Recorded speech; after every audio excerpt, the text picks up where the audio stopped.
याचाच अर्थ असा की आमच्या जीवनातील ज्ञानरूपी अंधाराला दूर करून ज्ञानाचा प्रकाश प्रदान करणारे, आम्हाला उचित दिशा दाखवणारे माझे सर्व गुरुजन यांना माझी वंदन. येथे मी माझे दोन शब्द सांगितले.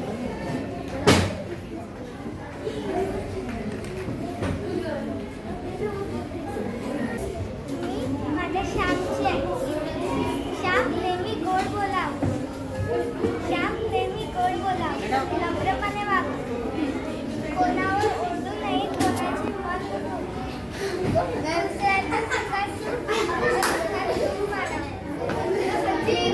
जीवनातील पुस्तक वाच, पण माणसाला वाचायला शिकवा. शिका आणि स्वावलंबी व्हा. माझा पहिला गुरु म्हणजे माझे मुक्त आहे. यानंतर सचिन चौधरी आपले विचार व्यक्त करण्यास मी मंचावर आलो. माझे नाव संजय जबरदस्त. आज मी तुम्हाला गुरुपौर्णिमेवर माहिती सांगणार आहे. आपल्या भारतीय संस्कृतीमध्ये गुरूंना ईश्वराचे स्थान दिलेले आहे. भारतीय गुरुपौर्णिमा हा सण आदर व सन्मान करण्याचा दिवस आहे. ही परंपरा भारतात खूप जुनी आहे. महर्षी व्यास यांनी वेदांचे वर्गीकरण करून ज्ञान जगाला दिले. म्हणूनच आपण त्यांच्या स्मरणार्थ गुरुपौर्णिमा हा सण साजरा करतो. म्हणून आपण आपल्या गुरूंचा नेहमी आदर व सन्मान केला पाहिजे. धन्यवाद. माननीय प्राचार्य मॅडम, सर्व गुरुजन आणि माझे मित्रांनो, आजचा दिवस गुरु शिष्य परंपरा आणि गुरुचे आपल्या जीवनातील महत्त्व ते देवाप्रमाणे असते हे सांगते. गुरु हे ज्ञानाचा सागर आहे.